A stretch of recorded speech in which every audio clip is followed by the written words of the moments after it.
अब मेरे मित्र ने उनसे कहा कि पंडित जी चलो आप हमें यही बता दो कि कल के अवतार कहाँ हैं, कौन, हम जाके उनसे मिल लेते हैं। तो पंडित जी ने कहा कि बेटा उनके बारे में मैं अगर बता भी दूं तो भी आप लोगों को विश्वास नहीं होगा, क्योंकि उनके ईश्वरीय माया का पर्दा ही ऐसा है कि उनके ईश्वरीय स्वरूप को पूरी दुनिया तभी पहचान पाएगी जब युग परिवर्तन का समय आएगा।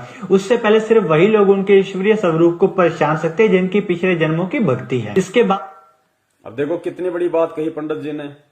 इन्होंने कहा कि पंडित जी बता तो दीजिए कल की कौन है, कहां है।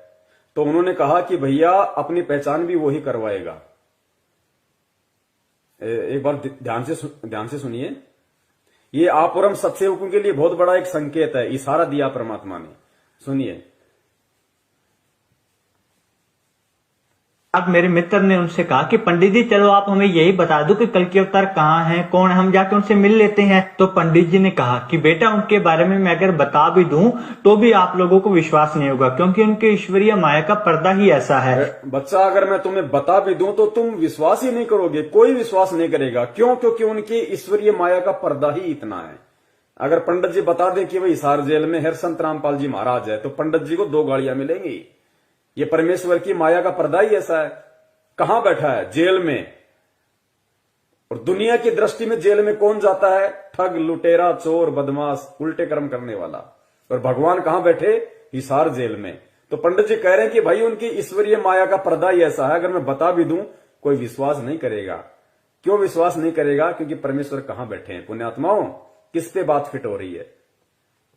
और फिर पंडित जी ने कहा कि उनको केवल वही लोग जान पाएंगे। कौन लोग जान पाएंगे? सत्सेवक। सुनना ध्यान से।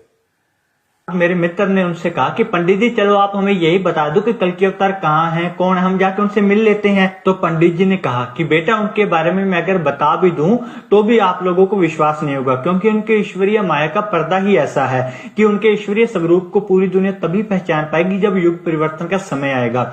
उससे पहले सिर्फ वही लोग उनके ईश्वरीय स्वरूप को पहचान सकते हैं जिनकी पिछले जन्मों की भक्ति है। इससे पहले उनके ईश्वरीय स्वरूप को केवल वही लोग पहचान सकते हैं जिनके पिछले जन्म की भक्ति है। तो पुण्यात्मा, ये सौभाग्य आप और हम सत्सेवकों का है जो हम परमेश्वर को पहचान पा रहे हैं हमारी पिछले जन्म की भक्ति के प्रभाव से, वर्तमान में गुरुदेव के आशीर्वाद से ईश्वरीय स्वरूप को। बाकी तो सब कह रहे हैं कि हमारे गुरुजी भगवान है, हमारे गुरुजी परमात्मा है, संत रामपाल जी परमात्मा है, लेकिन जब समय आता है तो उनका जन्मदिन मना देते हैं, उनका बोध दिवस मना देते हैं। लेकिन यहां क्या बात कही है कि उनके ईश्वरीय स्वरूप को केवल वही कुछ लोग पहचान सकते हैं जिनके पिछले जन्म की भक्ति है। तो पुण्यात्माओं, परमेश्वर को परमेश्वर मान के प्रकट दिवस किसने मनाया? परमेश्वर को परमेश्वर मान के बोध दिवस किसने नहीं मनाया? सत्सेवक। पुण्यात्माओं, बहुत असीम रजा है। एक समय ऐसा आएगा कि हम लोग पागल हो जाएंगे कि परमात्मा हम इस लायक थे तो नहीं, आपने बना कैसे दिया मालिक। तो भी आप लोगों को विश्वास नहीं होगा, क्योंकि उनके ईश्वरीय माया का पर्दा ही ऐसा है कि उनके ईश्वरीय स्वरूप को पूरी दुनिया तभी पहचान पाएगी जब युग परिवर्तन का समय आएगा। उससे पहले सिर्फ वही लोग उनके ईश्वरीय स्वरूप को। युग परिवर्तन जब दुनिया को ठोकर लगेगी, त्राई त्राई मचेगी, सब पहचानेंगे। लेकिन वो पहचानना कोई पहचानना नहीं है, क्योंकि मजबूरी में तो गधे को भी बाप बना लिया जाता है। वो पहचानना नहीं है। जब आदमी दुखी होता है और जिसके विषय में कहा करता था कि इसकी तो मैं शक्ल भी देखना पसंद नहीं करता, और जब आपत्ति परेशानी आती है, पता है कि 50,000 रुपए वहीं से मिल सकते हैं, तो उसको जाके बाप बना लेगा। तो वे तो विनाश के टाइम में तो हर आदमी अपनी सुरक्षा चाहेगा, अपनी रक्षा चाहेगा, गधे को भी बाप बना लेगा। संत रामपाल जी क्या कोई कहेगा कि वो फला फला व्यक्ति है, वो है, वहां जा, लाभ हो जाएगा, सुरक्षा होगी, वहां दौड़ के चला जाएगा। वो पहचानना कोई पहचानना नहीं है। पहचानना आज है ज्ञान को आधार बना के समय रहते, ताकि आने वाले विनाशकारी समय में हमें उन परिस्थितियों का सामना ही ना करना पड़े। और किस प्रकार उस आने वाले विनाशकारी समय में परमात्मा अपनी प्यारी आत्माओं की रक्षा करेगा। जहां दुनिया आग में जल रही होगी, वहां परमात्मा अपने बच्चों को कैसे पलकों पर रखेंगे, आगे देखना आप वीडियो में। हाँ है, कौन, हम जाके उनसे मिल लेते हैं। तो पंडित जी ने कहा कि बेटा उनके बारे में मैं अगर बता भी दूं तो भी आप लोगों को विश्वास नहीं होगा, क्योंकि उनके ईश्वरीय माया का पर्दा ही ऐसा है कि उनके ईश्वरीय स्वरूप को पूरी दुनिया तभी पहचान पाएगी जब युग परिवर्तन का समय आएगा। उससे पहले सिर्फ वही लोग उनके ईश्वरीय स्वरूप को पहचान सकते हैं जिनकी पिछले जन्मों की भक्ति है। इसके बाद मेरे मित्र ने पंडित जी से कहा कि पंडित जी कुछ तो बताइए उनके बारे में। इस प्रकार से हम कैसे आपकी बातों पर यकीन कर सके, क्योंकि सभी यही बोल रहे कि अवतार आएगा, कोई कुछ बता ही नहीं रहा। ऐसे हम कैसे यकीन करें आपकी बातों पर। मेरा मित्र कहा मैं तो पंडित जी के पीछे ही पड़ गया। तो बहुत ज्यादा रिक्वेस्ट करने के बाद पंडित जी ने कुछ और भी बहुत सारी बातें कल्कि अवतार के बारे में बताई। और जब पंडित जी से इसके बारे में और ज्यादा चर्चा करी गई तो उन्होंने बताया कि जल्द ही एक नए युग का आगमन होने वाला है। और इन्होंने कहा कि हर बार नए युग का आगमन पूर्णतः विध्वंस से ही होता है। जब इनसे पूछा गया कि जल्द ही नए युग का आरंभ होने वाला है, कलयुग में सतयुग का। और पुण्यात्माओं, ये सर्वविदित है, ये सत्य है। जब भी नए युग का आगमन होता है तो त्राही त्राही मस्ती है, त्राही त्राही मस्ती है, भयंकर विनाश होता है। ने बताया कि जल्द ही एक नए युग का आगमन होने वाला है। और इन्होंने कहा कि हर बार नए युग का आगमन पूर्णतः विध्वंस से ही होता है। जब इनसे पूछा गया कि किस प्रकार का विध्वंस होगा तो इन्होंने बताया कि जिस प्रकार से चक्की चलती है तो उसके जितने भी दाने होते हैं वो सारे पिस जाते हैं, परंतु जो दाने उस धुड़ी उस डंडे के साथ लगकर रह जाते हैं वो दाने नहीं पिसते, वो ज्यों के त्यों बच जाते हैं। इन्होंने कहा कि इसी प्रकार की चीजें आगे युग में होने वाली है। जो लोग भगवान के साथ जुड़े होंगे, अच्छाई के साथ धर्म के रास्ते पर चल रहे होंगे, सिर्फ वही बचे।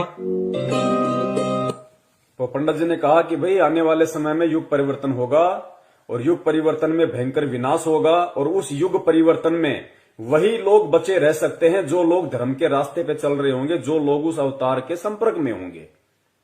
और फिर पंडित जी ने उदाहरण दिया चक्की का, कि जैसे चक्की के अंदर हम दाने डाल देते हैं और उन दो पाटों के बीच में पूरे दाने पिस के आटा हो जाता है, लेकिन वही दाने बच पाते हैं जो दाने उस चक्की का चलाने का जो होता है उसके साथ में जो कुछ दाने होते हैं वही दाने बच पाते हैं, बाकी सबका आटा बन जाता है। यानी विनाश के समय में केवल वही व्यक्ति बचेगा, उसी व्यक्ति का बचाव होगा जो व्यक्ति परमपिता परमेश्वर सतगुरु रामपाल जी महाराज जी की शरण में मर्यादाओं के साथ उन्हें परमात्मा मानते हुए जुड़ा होगा। वही व्यक्ति उस विनाशकारी समय में बचेगा। और कोई भी संगत वाला ये ना सोचे कि भाई हम तो गुरु जी के भगत हैं, गुरु जी की शरण में हैं, जो जन्मदिन भी मना रहे हैं, बौद्ध दिवस भी मना रहे हैं कि हमारी गुरु जी रक्षा कर लेंगे। गुरु जी ने एग्जाम्पल दे दिया। महाराष्ट्र से 2 गाड़ियां भर के आ रही थी, राजस्थान के नागौर में एक्सीडेंट हुआ, 13 भक्तों की दर्दनाक अकाल मौत हुई है विनाश के समय से पहले। ये संकेत है परमात्मा का, ऐसे नहीं बचाऊंगा। बचाव उसी का होगा जो परमात्मा को परमात्मा मानेगा, मर्यादा में रहेगा, भक्ति करेगा। ड्रामे करने वालों को, राजनीति करने वालों को, आरक्षणबाजी करने वालों को, गुंडों की सीबीआई जांच करने वालों को, कुपात्रों को ज्योति पाठ दान का पैसा देने वालों को, कुपात्रों के हाथों जो पाठ हो रहा है मुंडका, रोहतक, जिंद, भिवानी में, वहां जा जाके भीड़ इकट्ठा करना, उनको पैसा देना कुपात्रों को, उनका बचाव नहीं होगा। अगर बचाव करना होता तो महाराष्ट्र से 13 भगतों की जो अकाल मौत हुई थी राजस्थान के नागौर में बस एक्सीडेंट में, जो हिसार में गुरुजी के दर्शन करने जा रहे थे, वो भी भगवान के लिए जा रहे थे लेकिन मर्यादाओं से दूर थे, क्योंकि हिसार जाना गुरुजी का आदेश नहीं, धक्के खाना भटकना। परमात्मा ने मंत्र दे दिया, भक्ति आरती सत्संग दे दिया, घर बैठ के भक्ति करनी है जब तक परमेश्वर नहीं आ जाते। धक्के खाने वालों को भगवान नहीं बचाएगा। कहा कि वही बचेगा जो उस डंडे के साथ में चिपका रहेगा। और कबीर परमेश्वर की वाणी बताई, खुद कबीर परमेश्वर ने संत रामपाल जी महाराज जी के रूप में आके क्या बताई कि चलती चाकी देख के दिया कबीरा रोई, और 2 पाटन के बीच में साबुत बचा न कोई। और फिर गुरुजी ने क्या बताया कि कौन बचेगा, तो गुरुजी ने बताया कि चलती चक्की देख के दिया कबीरा रोए, 2 पाटन के बीच में साबुत बचा न कोई, और जो कीले से लागा रहे वाका बाल न बाका होए। वो किला वर्तमान में केवल परम पूज्य सतगुरु रामपाल जी महाराज जी हैं। और 2 पाठ, एक दुर्गा और एक काल, इन दोनों के बीच में जो आ गया उसका तो आटा बनेगा चकनाचूर। और किले से लागा रहे ताका बाल ना बाका होए, ताका नाश ना होई। वो किला वर्तमान में पूरी पृथ्वी पे अगर कोई है जिसके संपर्क में रह के अगर कोई सुरक्षित रह सकता है, कोई विनाश के समय में बच सकता है, वो किला केवल परम पूज्य सतगुरु रामपाल जी महाराज जी हैं। वो कल्कि, वो अवतार, वो महापुरुष, वो तारणहार, वो मुक्तिदाता, वो जगत गुरु, वो सायरन, केवल परम पूज्य सतगुरु रामपाल जी महाराज जी है वो किला। जिसके साथ अगर कोई लगा रहेगा, साथ लगने का मतलब है उनकी शरण में, उनकी भक्ति। और उनकी भक्ति वर्तमान में जगह जगह लोगों ने फर्जी नामदान केंद्र खोल रखे हैं। उन्हीं के परिवार वालों ने, उन्हीं के भाई बंधुओं ने, रिश्तेदारों ने, कोऑर्डिनेटरों ने, सारे के सारे उन ठग लोगों ने, क्योंकि वो उस तारणहार को तारणहार नहीं मान पाए, उस परमात्मा को परमात्मा नहीं मान पाए और धार्मिक धंधा सेट कर लिया। उनके फर्जी नामदान केंद्रों से नाम दीक्षा लेने वालों का बचाव नहीं होगा, वो उनकी शरण नहीं मानी जाएगी। उस परमपिता परमेश्वर की शरण जब तक वो हिसार जेल से बाहर नहीं आ जाते, और अगर उस विनाश के समय के बाद आएंगे, उससे पहले नहीं आएंगे, ध्यान रखना। जब त्राही त्राही मचेगी उसके बाद आएंगे, उससे पहले नहीं आएंगे। क्योंकि परमेश्वर ने अपना वचन सिद्ध करना है कि पूरी पृथ्वी मेरा नाम लेगी, घर घर में बोध विचारा होगा। तो घर घर में बोध विचारा होगा जब संख्या कम होगी, ज्यादातर संख्या का विनाश हो लेगा, देशों के देश भिड़ेंगे, गृह युद्ध होंगे, तांडव मचेगा, आदमी आदमी को काटेगा। अभी आगे देखना, छोटा सा वीडियो बताया, ज्यादा लंबा नहीं है। उस भविष्यवाणी में क्या बताया गया है जय गुरुदेव के द्वारा कि उस समय क्या होगा, कैसे तांडव मचेगा। आदमी सोचेगा कोई आदमी दिख जाए तो उसको काट के खा जाऊं, अन्न का दाना नहीं बचेगा, अन्न का दाना। और उस विकट परिस्थिति में गुरुजी कैसे आप और हमारी रक्षा करेंगे वो भी आप देखना, किस विधि से करेंगे। हमें भूखा नहीं मरने देंगे परमात्मा, किस विधि से और किनकी करेंगे वो भी आप देखना आगे वीडियो में। तो वो किला एकमात्र परम पूज्य सतगुरु रामपाल जी महाराज जी हैं। और जो व्यक्ति ये वीडियो देख रहे हो और अपना बचाव चाहते हो समय रहते, तो उन फर्जी नामदान केंद्रों पे जाके नाम दीक्षा मत लेना भैया, उल्टे मरोगे, उल्टे फंसोगे। सीधा सा उपाय है, सत्संग सुनो पहले। यूट्यूब पे किसी भगत से मेमोरी कार्ड लेके, जो आपके संपर्क में आ जाए, कोई पुस्तक पढ़ के संत रामपाल जी महाराज जी के पहले सत्संग सुनो। अगर उनके आने तक आप सत्संग भी सुनते रहोगे और सत्संगों के माध्यम से वो जो नियम बताते हैं, जो बुराइयां छोड़ने के लिए कहते हैं, उनको आप छोड़ दोगे, आपका बाल विवाह का नहीं होगा, बाल विवाह का। और अगर उनको परमात्मा मान के, सत्संग सुन के, ज्ञान को आधार बना के कि धरती पे अगर कोई संत है तो केवल यही है, भगवान अगर कोई धरती पे है तो संत रामपाल जी महाराज है, अगर इतना विश्वास आपको हो जाए, उसके बाद में किसी भी सत्सेवक भाई बहन से संपर्क कर लेना। उसके बाद में अपने घर में परमात्मा की 3 समय की आरती करो, घर में देसी घी का खड़ी बत्ती वाला दीपक जलाओ, परमेश्वर को दंडवत करो, सत्संग सुनो, परमात्मा का शब्द सुनो। बाल बाका नहीं होने देगा परमात्मा, बाल बाका नहीं होने देगा, और कोई तरीका नहीं है। प्रकार की चीजें आगे युग में होने वाली है। जो लोग भगवान के साथ जुड़े होंगे, अच्छाई के साथ धर्म के रास्ते पर चल रहे होंगे, सिर्फ वही बचे। अब देखिए लास्ट पार्ट है ये, उसके बाद में हम परमपिता परमेश्वर जी की दया से थोड़ा आराम करेंगे फिर। तो ये लास्ट है कि वो विनाश का समय होगा, कैसा होगा, कैसा उसमें तांडव मचेगा, किस प्रकार से लोग त्राहीमाम हो जाएंगे, कैसी कैसी विकट परिस्थितियां पैदा होंगी। आप देखना आप इन चीजों को।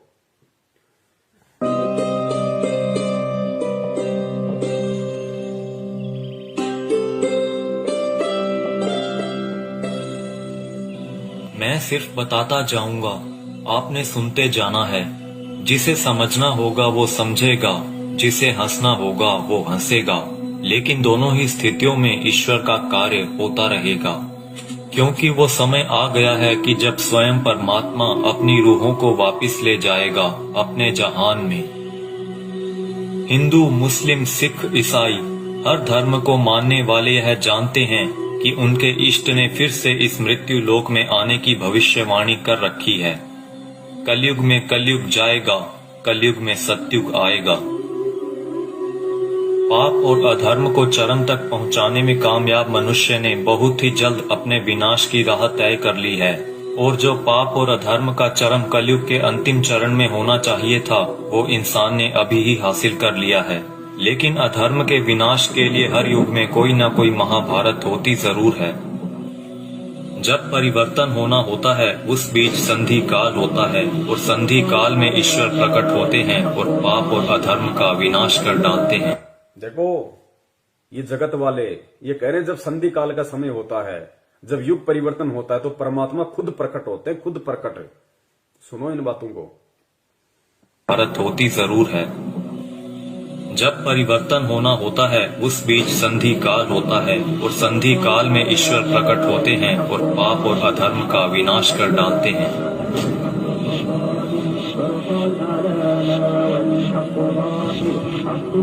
यह वीडियो वो लोग जरूर देखें जिनका परमात्मा में पूर्ण विश्वास है। इस वीडियो में दी गई जानकारी को ध्यान लगाकर समझिए। ये जानकारी कोई मनगढ़ंत या काल्पनिक बातें बिल्कुल नहीं है। ओडिशा में 400 साल पहले अच्युतानंद जी द्वारा भविष्य मालिका की रचना की गई थी। अच्युतानंद जी को भगवान श्री कृष्ण के परम सखा सुदामा का पुनर्अवतार माना गया है, जिसमें उन्होंने कलयुग के खत्म होने की भविष्यवाणी की है, जो कि गणनानुसार आने वाले कुछ वर्षों में हो सकता है। इसमें उन्होंने परमात्मा के प्रकट होने से पहले भारत के जो अंतिम प्रधानमंत्री होंगे उनके बारे में भी बताया है, और जो गुण बताए हैं वो वर्तमान के प्रधानमंत्री से मेल खाते हैं। यानी लोकतांत्रिक भारत के अंतिम प्रधानमंत्री होंगे श्री नरेंद्र मोदी, और उसके बाद होगा उस ईश्वर का प्रकट होना, और पूरे भारत में मिलिट्री शासन होगा, या कहें राजतंत्र कायम हो। अंतिम प्रधानमंत्री नरेंद्र मोदी होगा, पूरे देश में मिलिट्री शासन होगा। उसके बाद प्रकट होगा कौन? परम पूज्य सतगुरु रामपाल जी महाराज जी उसके बाद पूरी दुनिया के सामने आएंगे।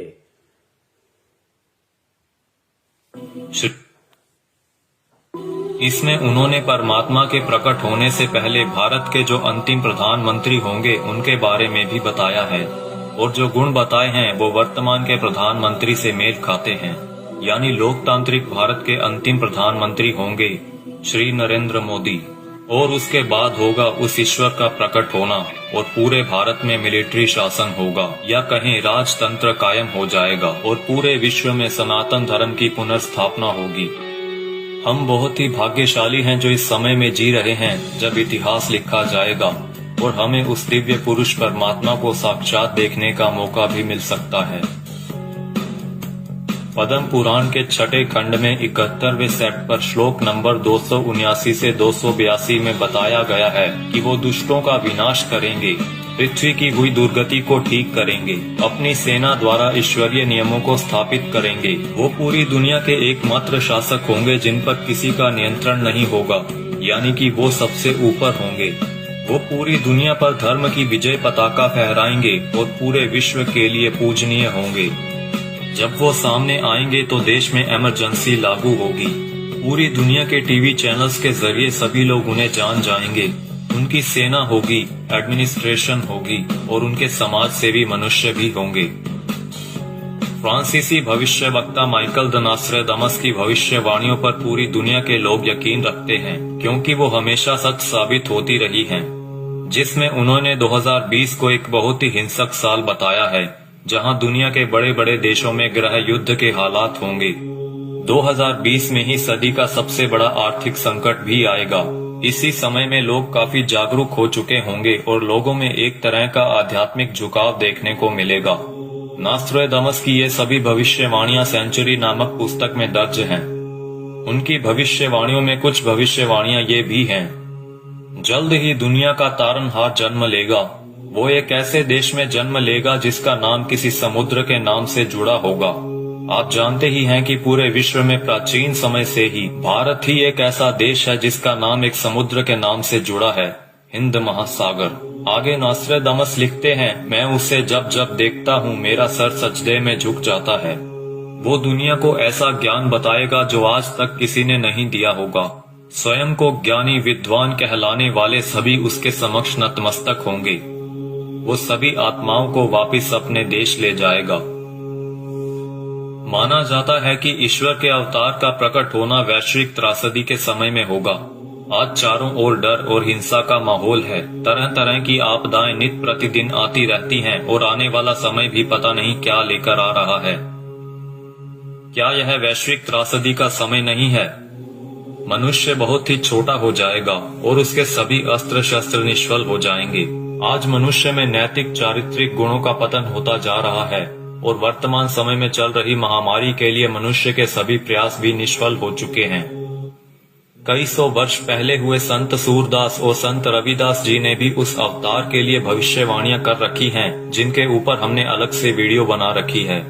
हो सकता है कि इस संधि काल के बाद ईश्वर द्वारा चुने गए कुछ मनुष्य ही अगले युग में कदम रखें। इसीलिए इस समय में हम सभी को पूर्ण रूप से, पूर्ण प्रयत्न से अपना आध्यात्मिक विकास करने की जरूरत है।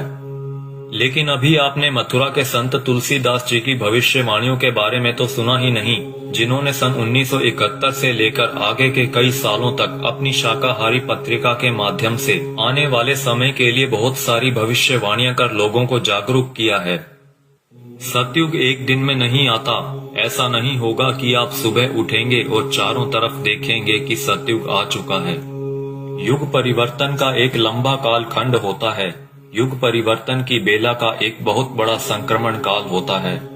जब युग बदलता है, एक युग जाता है और दूसरा आता है, तब जहां दो युगों की टक्कर होती है, महाविनाश होता है। चारों तरफ त्राहिमाम मचेगा, बहुत अकाल मौतें हों। पुण्यात्माओं, कैसी परिस्थितियां होंगी गुरुदेव के जेल से बाहर आने से पहले। ये बाहर आने से पहले की बातें हो रही है सारी। गुरुदेव के जेल से बाहर आने से पहले कैसी परिस्थितियां होंगी, कैसा भयंकर विनाशकारी समय होगा, और विनाशकारी समय में कौन बचेगा, किस प्रकार परमात्मा उसको बचाएंगे, सुनना ध्यान से। और ये जगत वाले कह रहे हैं, वीडियो बनाने वाले, कि अगर हमें वो सतयुग देखना है तो हमने अपनी भक्ति को बढ़ा देना चाहिए, अपना आध्यात्मिक विकास करने की शुरुआत कर देनी चाहिए। जब युग बदलता है, एक युग जाता है और दूसरा आता है, तब जहां दो युगों की टक्कर होती है, महाविनाश होता है। चारों तरफ त्राहिमाम मचेगा, बहुत अकाल मौतें होंगी। लोग कीड़े मकोड़ों की तरह मरेंगे, लाशें पड़ी सड़ेंगी, उनको उठाने वाले नहीं मिलेंगे, कौन किसको उठाएगा। अब देखना, जो भगत भाई बहन 50 गज के प्लाट के लिए मारामारी करते हैं ना बिना ज्ञान के, बना लो, उधार ले लो, ये ले लो, वो कर लो, गुरुजी ने मुझे क्या मुझे लाभ दे दिया, मेरा कोई प्लाट नहीं बन पाया, मेरी कोई नौकरी नहीं लग रही, ये हो गया, फलाना हो गया, बिना ज्ञान के जो त्रुटियां निकालते रहते हैं। सुनो, आने वाले समय में क्या होगा, ये दुनिया के प्लाट खाली पड़े रहेंगे, जाके बस जाना किसी में भी। काल होता है। जब युग बदलता है, एक युग जाता है और दूसरा आता है, तब जहां दो युगों की टक्कर होती है, महाविनाश होता है। चारों तरफ त्राहिमाम मचेगा, बहुत अकाल मौतें होंगी। लोग कीड़े मकोड़ों की तरह मरेंगे, लाशें पड़ी सड़ेंगी, उनको उठाने वाले नहीं मिलेंगे, कौन किसको उठाएगा। बच्चा, आज आप मुट्ठी भर पैसे लेकर जाते हो और बोरा भरकर अनाज लाते हो। आप बोरा भरकर नोट ले जाओगे, लेकिन मुट्ठी भर अनाज नहीं मिलेगा, अन्न का दाना नहीं मिलेगा। नाली में पड़े रोटी के टुकड़े को देखकर सोचोगे कि उठाकर खा लिया जाए। अन्न का दाना नहीं मिलेगा, नाली में पड़े हुए रोटी के टुकड़े को देखकर सोचोगे कि खा लिया जाए, वरना मरेंगे। उस समय में परमात्मा क्या करेगा अपने भगत के साथ, जो वर्तमान में उनको परमात्मा मान के मर्यादा में रह के भक्ति कर रहा होगा। आगे देखना, कौन किसको उठाएगा। बच्चा, आज आप मुट्ठी भर पैसे लेकर जाते हो और बोरा भरकर अनाज लाते हो। आप बोरा भरकर नोट ले जाओगे, लेकिन मुट्ठी भर अनाज नहीं मिलेगा, अन्न का दाना नहीं मिलेगा। नाली में पड़े रोटी के टुकड़े को देखकर सोचोगे कि उठाकर खा लिया जाए। ऐसा भयावह वक्त आएगा कि एक इंसान दूसरे इंसान को देखकर सोचेगा कि कब मौका मिले तो उसको काट कर खा जाऊं। भाई भाई आपस में जान के दुश्मन बन जाएंगे। परिवार में झगड़ा झंझट, जाति जाति में झगड़े, समाजों में भीषण टकराव होंगे। मुल्क जाति में झगड़े, समाज में भीषण टकराव। दास ने बहुत समय पहले परमात्मा की दी हुई बुद्धि से एक पंपलेट बनाया था कि ये जो हिंदुस्तान में जो ये जगह जगह जो ये संगठन पैदा हो रहे हैं, हिंदू सेना, हिंदू युवा वाहिनी, राजपूत करणी सेना, भीम सेना, शिव सेना, बजरंग दल, ये बारूद के बम हैं, ये फटेंगे आने वाले समय में। आपस में ये जो कह रहे हैं ना कि जाति जाति की दुश्मन हो जाएगी, समाज एक दूसरे के दुश्मन हो जाएंगे, ये बारूद के बम हैं जो तैयार हो रहे हैं। सरेआम तलवारें और बंदूकें लहराते हैं कि हमारा भगवा, हमारा ये, हमारा वो। ये देखना, ये त्राई मान मचेगा, गृह युद्ध। का मिले तो उसको काट कर खा जाऊं। भाई आपस में जान के दुश्मन बन जाएंगे। परिवार परिवार में झगड़ा झंझट, जाति जाति में झगड़े, समाजों में भीषण टकराव होंगे, मुल्क मुल्क आपस में टकरा जाएंगे, बहुत जनहानि होगी। इतने लोग मारे जाएंगे कि 15-15 कोस पर दिए जलते दिखाई देंगे। दूर दूर तक मकान खाली पड़े रहेंगे, उनमें रहने वाला कोई नहीं मिलेगा। जो बच जाएंगे और कहीं से कोई भटकता हुआ आ जाएगा तो कहेगा कि आप यहीं रह जाइए, साथ हो जाएगा। कई छोटे बड़े देश दुनिया के नक्शे से इस तरह गायब हो जाएंगे जैसे वो कभी थे ही नहीं। अभी आपने क्या देखा है? सूखा, अकाल, भूखमरी, बीमारियां, कोलाहल, कोहराम, बाढ़, महामारी। अभी आपने कुछ नहीं देखा, वो आगे आ रहा है। उसके एक बार से 200-200 गांव खत्म हो जाएंगे, बड़े बड़े शहरों का नामो निशान तक मिट जाएगा। ऐसी ऐसी बीमारियां आएंगे कि डॉक्टर जिनका नाम तक नहीं जानते, वो कहेंगे हमने ऐसा पहले कभी नहीं देखा। ऐसी भयावह बीमारियां होंगी कि डॉक्टर अस्पताल से भाग खड़े होंगे, कहेंगे हमारे पास इसका कोई इलाज नहीं है। आप समझते हो सतयुग ऐसे ही चुपचाप चला आएगा? भयावह विनाश लीला के बाद जो मुट्ठी भर लोग बचे रहेंगे वो सतयुग का नया सूरज उगता हुआ देखेंगे। भयंकर विनाश के बाद में जो मुट्ठी भर लोग बचेंगे वो सतयुग का नया युग देखेंगे। वो पुण्यात्माएं होंगी जो भक्ति करेंगी, जो गुरु जी के चरणों में लगी रहेंगी, जो किसी भी पाखंडी नकली गुरु धर्म गुरु के कहने पे उनकी वाणियों का उल्टा सीधा अर्थ बता बता के पाखंडी जैसे वो मदन पंथ में कौन है वो नालायक, ऐसे लोगों के कहने से, उनके बहकाव में आने से जो अपने गुरु के प्रति अपनी श्रद्धा को खत्म कर देंगे, विश्वास को खत्म कर देंगे, शक और शंका की दृष्टि से अपने गुरु को देखने लगेंगे, भक्ति और ज्ञान को देखने लगेंगे, वो आने वाले सतयुग का स्वागत नहीं करेंगे, वो नहीं बचेंगे उस समय तक। का नाम तक नहीं जानते, वो कहेंगे हमने ऐसा पहले कभी नहीं देखा। ऐसी भयावह बीमारियां होंगी कि डॉक्टर अस्पताल से भाग खड़े होंगे, कहेंगे हमारे पास इसका कोई इलाज नहीं है। आप समझते हो सतयुग ऐसे ही चुपचाप चला आएगा? भयावह विनाश लीला के बाद जो मुट्ठी भर लोग बचे रहेंगे वो सतयुग का नया सूरज उगता हुआ देखेंगे और सतयुग की अगवानी के साक्षी बनेंगे। मुझे जो करना था मैंने अपना काम कर दिया है, अब कुदरत अपना काम करेगी। आने वाले समय में यूएनओ भारत में चलेगी, सुरक्षा परिषद भारत में आएगी, विश्व का न्याय भारत में होगा, देश और दुनिया का तख्ता पलट होगा, छोटे छोटे राष्ट्रों का भारत में विलय होगा, देश में प्राकृतिक और दैवीय प्रकोपों से भारी जनहानि होगी, 20 करोड़ लोग एक झटके में लापता हो जाएंगे, आबादी बहुत ही कम रह जाएगी। भारत की बहुत कम आबादी होने पर भी भरपेट खाना नहीं मिलेगा, इतने कष्ट आएंगे कि लोगों की कचूमर निकल। भारत की बहुत कम आबादी बचेगी, कहते हैं उसके बाद भी भरपेट खाने के लिए भोजन नहीं बचेगा लोगों के पास में, ठीक कम रह जाएगी। भारत की बहुत कम आबादी होने पर भी भरपेट खाना नहीं मिलेगा, इतने कष्ट आएंगे कि लोगों की कचूमर निकल जाएगी। चारों तरफ विश्व युद्ध होगा, कीटाणु बमों का प्रयोग किया जाएगा, एक सफेद पोशाकधारी ही युग परिवर्तन का कारण बने। बंदी छोड़ सतगुरु रामपाल जी महाराज की जय हो। एक सफेद पोशाकधारी, क्योंकि ये जितने भी भविष्य वक्ता हैं विदेशी, ये जो परमेश्वर को देख रहे हैं, उस अवतार को देख रहे हैं, ये गुरु जी के वर्तमान रूप को देख रहे हैं। एक सफेद पोशाकधारी जिसका गौर वर्ण होगा, चरम विहीन पादुकाएं होंगी, मस्तक पे अर्धचंद्र का निशान होगा, ये सतगुरु रामपाल जी महाराज जी के वर्तमान रूप को देख रहे हैं। अपनी भविष्यवाणियों में उन्होंने वर्तमान समय को उन्होंने देखा था। एक सफेद पोशाकधारी ही युग परिवर्तन का कारण बनेगा। मिलेगा। रूपानंद कह रही है कि वो उत्तराखंड में है, साधु संत है, यहां तो लाल कपड़े वाले हैं सारे, गले में मोटी मोटी रुद्राक्ष की मालाएं पहने बैठे हैं, कोई मुंडित है, कोई चंडित है, कोई जटाधारी है, कोई लंगोटाधारी है। सफेद पोशाकधारी तो केवल परम पूज्य सतगुरु रामपाल जी महाराज है। आबादी बहुत ही कम रह जाएगी। भारत की बहुत कम आबादी होने पर भी भरपेट खाना नहीं मिलेगा, इतने कष्ट आएंगे कि लोगों की कचूमर निकल जाएगी।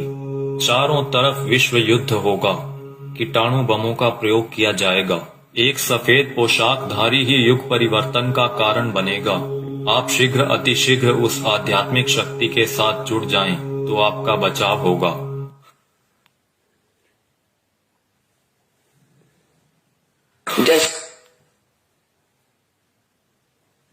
तो पुण्यात्माओं, सुना आपने किस तरीके का तांडव अभी मचना बाकी है, और उस तांडव में किस प्रकार से विकट परिस्थितियां देश और दुनिया के सामने पैदा होंगी, और उन विकट परिस्थितियों में कौन और किस तरह के व्यक्ति ही बच पाएंगे। ये भविष्य वक्ता हैं, ये जय गुरुदेव जी हैं। अगर इनकी भविष्यवाणियां सच ना हो तो गुरुदेव कभी भी इनकी भविष्यवाणी का जिक्र नहीं करते। ये सत्य हैं, ये होके रहेगा, क्योंकि दुनिया ने ज्ञान से भगवान को नहीं पहचाना। अब दुनिया को ठोकर लगेंगी तो दुनिया भगवान को पहचानेगी। भारत की बहुत कम आबादी रह जाएगी, उसके बाद भी भरपेट भोजन नहीं मिलेगा। दाने दाने को लोग तरस जाएंगे, दाने दाने को। और नाली में, गंदी नाली में अगर कोई रोटी का टुकड़ा किसी को दिख जाएगा तो सोचेगा खा ले उठा के। ऐसी विकट परिस्थितियां पैदा होना बाकी हैं, और हम कर रहे हैं राजनीति। कभी बीजेपी को वोट, कभी कांग्रेस को वोट, कभी आरक्षणबाजी, कभी जाटों के आरक्षण में जाओ, माता बहनों को लेके जाओ, गुंडों की सीबीआई जांच कराओ। मस्ती सूझ रही है, मौज हो रही है। अभी देखना आगे चल के क्या बनेगा। भले तुम भगत हो, भगत वो है जो मर्यादाओं में रहता है, परमेश्वर को परमेश्वर मानता है। तो वो जो विनाशकारी जो समय जो बताया है भविष्य वक्ताओं ने, कि दाने दाने को लोग तरस जाएंगे, ना कोई काम होगा, ना कोई धंधा होगा, ना कोई खेती होगी, कुछ नहीं होगा। उस समय जो लोग बचे होंगे वो भी भुखमरी के शिकार होंगे, दाने दाने को तरसेंगे। गंदी नाली में रोटी का टुकड़ा होगा, सोचे खा लो। तो पुण्यात्माओं, उस समय में वो परमपिता परमेश्वर, वो बंदी छोड़ सतगुरु रामपाल जी महाराज, जो अवतारी पुरुष है, महापुरुष है, तारणहार है, वो किन आत्माओं की रक्षा करेगा और किस तरह से रक्षा करेगा। वो उन आत्माओं की रक्षा करेगा जो परमेश्वर को परमेश्वर मानेंगी, जो उन्हें मुक्ति दाता मानेंगी, हृदय से, आत्मा से, जुबान से नहीं। और घर में अन्न का दाना ना होने पर भी वो परमात्मा किस तरीके से अपने बच्चों की रक्षा करेगा। पुण्यात्माओं, सबसे बड़ा भविष्य वक्ता परमात्मा होता है, जो आज धरती पे संत रामपाल जी के रूप में है। लेकिन परमात्मा स्पष्ट रूप से जिक्र नहीं करते, परमात्मा संकेत कर देते हैं। तो आने वाले जो समय है भयंकर, आप और हमारे रहते सहते जो समय आएगा, उस समय के लिए परमात्मा ने कई बार सत्संगों में संकेत किया है, और इशारा कर दिया परमात्मा ने कि पुण्यात्माओं, किस प्रकार भगवान तुम्हारे साथ में रहेगा, चिंता मत करना, घबराना मत, मैं सदा तुम्हारे पास में रहूंगा। किस प्रकार दया करेगा परमात्मा, इस वीडियो को सुनिए पुण्यात्माओं, और परमेश्वर के चरणों में नतमस्तक हो जाओ। कभी सपने में भी मत सोचना किसी और नालायक की तरफ, किसी साधु संत महंत पाखंडी की तरफ, किसी अन्य संत पंथ की तरफ जाने की सौपन में भी मत सोचना, वरना पतिव्रता धर्म से डिग जाओगे। फिर रक्षा करने वाला इस भगवान के अलावा दुनिया में कोई नहीं है। उस विनाश के समय में, उस संघर्ष के समय में परमात्मा उसी आत्मा के साथ रहेगा जो वर्तमान के संघर्ष में परमात्मा के चरणों में पड़ा रहेगा। काल हमें जो तोड़ने की कोशिश कर रहा है, जीव आत्माओं को डिगाने की कोशिश कर रहा है हर तरीके से, सतलोक आश्रम मैनेजमेंट हरियाणा के द्वारा नित नए पीले पीले पर्चे निकाल के, ज्ञान विरुद्ध आदेश दे दे के, हराम की कमाई, राजनीतियां करवा के, आरक्षणबाजी करवा के, ये काल की चाल है। ये उस विनाशकारी समय में आपकी रक्षा ना हो, उसके लिए आपको तोड़ रहा है। आप सोच रहे हो हम गुरुजी के शरण में हैं, आप कांग्रेस को, बीजेपी को वोट दे रहे हो, भगत होके आरक्षणबाजी कर रहे हो, कुपात्रों को दान दे रहे हो। ये कोऑर्डिनेटर भक्तों की लड़कियां ले लेके भाग रहे, शादीशुदा होने के बाद इनको दान दे रहे हो, ये भगोड़ों को दान दे रहे हो। गुरुजी के कलयुगी झूठे मक्कार परिवार को, बेटा बेटी, उनकी पत्नी को आप दान दे रहे हो। ये उस विनाशकारी समय में आप अपनी गर्दन पे तलवार रख रहे हो। दान सुपात्र को दिया जाता, कुपात्र को नहीं। मर्यादाओं से दूर हो रहे हो आप। ये रोहतक मुंड का जिंद दीवानी हरियाणा में जो ढोंग कर रखा है इन लोगों ने, आदरणीय गरीबदास जी महाराज जी के पाठ प्रकाश का 150 दिन से ये लोग धन प्राप्ति के लिए जो ड्रामा कर रखा है, तुम सोच रहे हो हमें पुण्य मिलेंगे। गुरुदेव कहते हैं तुम करत हो पुण्य होत है पापम, तुम पुण्य समझ के कर रहे हो लेकिन अज्ञानता में तुम पाप के भागी बन रहे हो। बचाव नहीं होगा तो किनका बचाव होगा उस समय, और कैसे बचाव होगा? बचाव उनका जो मर्यादाओं में रह के परमेश्वर को परमेश्वर मान के भक्ति करेंगे, जो उनका जन्मदिन नहीं मनाएंगे, उनका बौद्ध दिवस नहीं मनाएंगे, उनके नाम पे किसी भी राजनीतिक दल के चमचे बन के नहीं रह जाएंगे। उनकी परमात्मा रक्षा करेगा। जो वर्तमान के संघर्ष के समय को झेल लेगा। काल एक तरफ मैनेजमेंट के माध्यम से संगत को तोड़ने की पूरी कोशिश कर रहा है, दूसरी तरफ नकली संतों को, पाखंडियों को खड़ा कर रहा है गुरुदेव के वचनों में, वाणियों में मीन में कर करके, और गुरुदेव से आत्माओं का विश्वास तोड़ने की कोशिश कर रहे हैं। परमेश्वर कहते हैं बीजक की बाता कहें बीजक नाही हाथ, पृथ्वी डुबोवन उतरे कर कर मीठी बात। उनके मीठे मीठे श्लोक सुन के, उनकी बातें सुन के हम सोचते हैं कि वहां मूल ज्ञान है, वहां पवित्र ज्ञान है, वहां ये है, वहां वो है। महीने 2 महीने जाते हो, फिर गधे की तरह मुंह लटका के वापस आते हो। भगवान से दूर हो गए, ना इधर के ना उधर के, धोबी के कुत्ते वाली हालत हो जाती है तुम्हारी। काल ऐसा करके छोड़ देता है। तो इस वर्तमान के संघर्ष के समय में जो संघर्षशील रहेगा, जो न टूटेगा, न डिगेगा, न झुकेगा, न मुड़ेगा, भगवान को सिर सौंप दिया तो सौंप दिया, उस आत्मा की परमात्मा फिर उस संघर्ष के समय रक्षा करेगा, जो आज उस परमात्मा के लिए संघर्ष कर रहा होगा। और किस प्रकार परमात्मा रक्षा करेगा? भक्तिहीन प्राणी और जो भगत आज मर्यादाओं में नहीं है, जो परमेश्वर को परमेश्वर नहीं मान रहे, उनकी स्थिति होगी उस समय कि गंदी नाली में अगर रोटी का टुकड़ा भी मिल जाए तो खाने को मजबूर होंगे। और जो भगत होंगे, जो सत्सेवक होंगे, सच्चे सेवक होंगे परमात्मा के, उनकी परमात्मा कैसे रक्षा करेगा? सुनो गुरुदेव के मुख कमल से। जैसे दास बार बार आपको कथा सुनाता है कि जिस समय परमात्मा के नाम से झूठी चिट्ठी लिख दी थी कबीर जी के नाम से, और 18 लाख प्राणी साधु संत आगे थे। वो साधु संत कौन थे? घर छोड़कर जंगलों में अपने गुरुओं के पास भक्ति के लिए, भगवान के लिए भटक रहे थे। वो उनकी विशेष प्यारी आत्मा थी। अब वहां उन 18 लाख को 3 दिन तक झोपड़ी में बैठे गरीब जुलाई ने, वो तो भगवान थे, लीला कर रहे थे, 3 दिन तक उनको वो भोजन खिलाया जो कभी सुना भी नहीं था उन महापुरुषों ने, भक्तों ने, साधुओं ने। और सोना की मोहर दी और दोहर दी, और छक्के हलवा पूड़ी कचौड़ी जलेबी छक छक खावा, छा बखावा, दिन में भूखे मरे तिंदरे बुगड़े खानिए थे होते। तो उनके लिए जब ये लीला कर दी, पृथ्वी का को माल भी नहीं था, सतलोक से ला दिया जाता है। पृथ्वी का माल नहीं था, काशी का भंडारा किया परमेश्वर ने, 18 लाख को खिलाया दिन में 4-4 बार। इस पृथ्वी लोक का नहीं था, वो सतलोक से लाए थे परमात्मा। और फिर आगे देखना पुण्यात्माओं, किस प्रकार उस विनाश के समय में जब ऐसी संकट पैदा होगा, ऐसी विकट परिस्थितियां पैदा हो जाएंगी, क्योंकि गुरुदेव तो परमेश्वर है, अंतर्यामी है, उनको तो पता है उस विनाश के समय का। उस समय का थोड़ा सा जिक्र परमेश्वर ने किस प्रकार किया कि बच्चों, तुम्हारे घर में अगर 2 दाने भी होंगे तो परमात्मा क्या करेगा, फिर देखना। उसको कहते हैं भक्ति का प्रतिफल। मेरे बुगड़े खानिए थे होता है।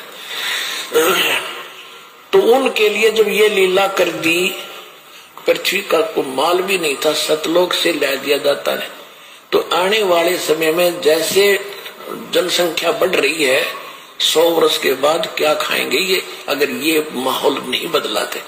फिर भगवान व्यवस्था करेगा। आपके घर में 2 दाने होंगे, तड़के भरा पाओगा मटका, पिप्पा भरा पाओ। आपके घर में 2 दाने होंगे ना, 2 दाने, तो परमात्मा कहते हैं भक्तिहीन प्राणियों की तरह मैं तुम्हें गंदी नाली में पड़ा हुआ रोटी का टुकड़ा नहीं खाने दूंगा। बच्चों, तुम्हारे घर में अगर 2 अन्न के दाने भी होंगे रात को, तो सुबह तुम्हारे उठने से पहले परमात्मा उस मटके को अनाज से भर देगा। ऐसी रक्षा करेगा परमेश्वर अपनी आत्माओं की। इसलिए हमारे को विश्वास होना चाहिए दृढ़ अटल कि धरती पे अगर भगवान है तो संत रामपाल जी महाराज है, उनके अलावा कोई पुरुष नहीं है। बंदी छोड़ सतगुरु रामपाल जी महाराज की जय। पिका को माल भी नहीं था, सतलोक से ला दिया जाता है। तो आने वाले समय में जैसे जनसंख्या बढ़ रही है, 100 वर्ष के बाद क्या खाएंगे ये, अगर ये माहौल नहीं बदलाते? फिर भगवान व्यवस्था करेगा आपके घर में। फिर भगवान व्यवस्था करेगा। आज हम जो काम धंधा कर रहे हैं, 2 के 4 कर रहे हैं, हम जो अपना दिमाग चला रहे हैं कि हम कर रहे हैं तो खा रहे हैं, ये सब फेल हो जाएंगे। आज भी परमात्मा दे रहा है, आज भी परमात्मा ही करवा रहा है। कैसे करेगा परमात्मा, देखना। माहौल नहीं बदलाते, फिर भगवान व्यवस्था करेगा आपके घर में 2 दाने होंगे, तड़के भरा पाओगा मटका, पिप्पा भरा पाओगा आटेगा, इस तरह कर देगा दाता आपके लिए। लेकिन साध वचन पलटे नहीं, चाहे पलट जाए ब्रह्मांड। अगर परमेश्वर ने ये वाणी कही है कि आपके घर में 2 दाने होंगे, सुबह मटका भरा हुआ मिलेगा, तो वो विकट समय आएगा, वो 2 दाने वाला समय आएगा भाई।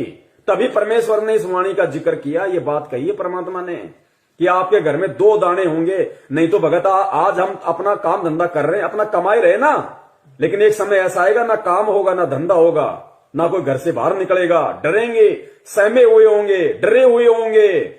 उस समय परमात्मा कहते हैं कि जो भक्तिहीन प्राणी भूख के मारे क्या करेंगे, कब तक घरों में बैठे रहेंगे। ना ये ब्रह्मा रक्षा करेगा, ना विष्णु करेगा, ना दुर्गा करेगी, ना काल, ना महाकाल, ना देवी देवता, ना भैरू, ना भूत, ना यार, ना रिश्तेदार, ना मां, ना बाप। आज हम जिनके लिए भगवान से दूर हो रहे हैं कि मेरी मां रुष्ट हो जाएगी, मेरा बाप मुझे लड़ेगा, मेरी पत्नी मुझे छोड़ के चली जाएगी, उस समय कोई नहीं आएगा, वो परमेश्वर आएगा उस समय रक्षा करने के लिए। किनकी? जो भक्ति करेंगे, जो भक्ति करने की इच्छा से होंगे। बढ़ रही है 100 वर्ष के बाद क्या खाएंगे ये, अगर ये माहौल नहीं बदलाते। फिर भगवान व्यवस्था करेगा आपके घर में 2 दाने होंगे, तड़के भरा पाओगा मटका, पिप्पा भरा पाओगा आटेगा, इस तरह कर देगा दाता आपके लिए। लेकिन भक्ति करवाने के लिए छोड़ सतगुरु रामपाल जी महाराज की जय हो। ये उनकी करेगा जो भक्ति करेंगे, और जो बकवाद, ये उनकी करेगा जो भक्ति करेंगे, और जो बकवाद करेगा वो अपना करते रहेंगे, वो गंदी नाले के टुकड़े खाते रहेंगे भगत होके भी। पिप्पा भरा पाओगा आटेगा, इस तरह कर देगा दाता आपके लिए। लेकिन भक्ति करवाने के लिए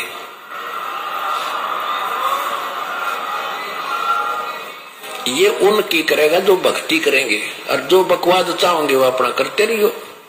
ठीक है, जिस भक्ति भजन करेंगे उनका लाभ मिल जाएगा, लेकिन वो उसमें से खड़ी रह जाएंगे। राजनीति करने वाले करते रहियो, आरक्षणबाजी करने वाले करते रहियो, परमात्मा रक्षा उनकी करेगा जो भक्ति करेंगे, जिनका मकसद मोक्ष प्राप्ति का होगा, कांग्रेस को जिताने का, बीजेपी को जिताने का नहीं। तो कितने लोग आज मर्यादाओं में हैं, और कितने लोग भगत होकर भी अपने आप को भगवान का भगत समझते हुए भी मर्यादाओं से दूर हैं। ये अपना आकलन स्वयं कर ले। दास की यही विनती है, यही प्रार्थना है। सत संदेश हम देते रहेंगे जब तक परमेश्वर हमें सद्बुद्धि देते रहेंगे। और निवेदन करूंगा सभी भाई बहनों से, वीडियो को ज्यादा से ज्यादा, ये ऐसा वीडियो है, ये बहुत लंबा चलना चाहिए वीडियो, हर आत्मा तक संदेशा पहुंचना चाहिए। अब ये दास इसको फेसबुक पे जाके और दोनों पार्ट को एक कर देगा, ऊपर नीचे। उसके बाद में पुण्यात्माओं जितना हो सके वीडियो को शेयर करें, ताकि जिस प्रकार परमेश्वर ने आप और हमारे ऊपर दया करी है, उसी प्रकार परमात्मा हमारे अन्य भगत भाई बहनों पे भी दया करें, उनको भी परमेश्वर सद्बुद्धि दे, उनको भी समझ में आए, वो भी परमेश्वर को परमेश्वर माने। ठीक है, जो गलती उन्होंने परमात्मा का जन्मदिन मना के, बोध दिवस मना के कर दी है, अगली बार उनसे वो गलती ना हो, अगली बार उनसे वो गलतियां ना हो, वो भी आप और हमारी श्रेणी में आ जाएं, वो भी सत्सेवकों की श्रेणी में आए। तो हमें प्यार से, प्रेम से, बहुत ही आधीनी से परमपिता परमेश्वर जी के चरणों में बैठ के उनकी प्रेरणा से हमें ये सेवाएं करनी है, साथ में अपनी भक्ति भी करनी है, ताकि परमेश्वर भक्ति से ही प्रसन्न होंगे। सेवाओं का पुण्य अलग है। तो पुण्यात्माओं, परमेश्वर दया करें, हम यही उनसे विनती करेंगे बारंबार उनके चरणों में दंडवत करते हुए कि परमात्मा साध संगति के लिए आप हम सत्सेवकों को लाइव शंका समाधान प्रोग्राम से जोड़े रखिए। आप इसी प्रकार हमारे सभी भाई बहनों का, हम एक दूसरे का इसी प्रकार भक्ति में विश्वास बनाए रखिए। हमारे अंदर वो दृढ़ता, वो विश्वास आप जी पैदा कीजिए, ताकि परमात्मा सपने में भी हम अपने पतिव्रता धर्म से दूर ना हो सकें। हम आपके चरण कमलों से परमात्मा सुई के नोक जितने भी दूर ना हो। और परमेश्वर यदि हमारा ऐसा कोई दुर्भाग्य हमारा ऐसा कोई कुसंस्कार यदि हमारी ही किसी मूर्खता और गलती के कारण आना भी हो तो परमात्मा उसी समय हमारी जीवन लीला समाप्त कर देना और अगला जन्म परमात्मा उस समय देना जब आप हमारा मोक्ष कर सको, हमें सतलोक पहुंचा सको। बंदी छोड़ सतगुरु रामपाल जी महाराज की जय हो। सत साहेब।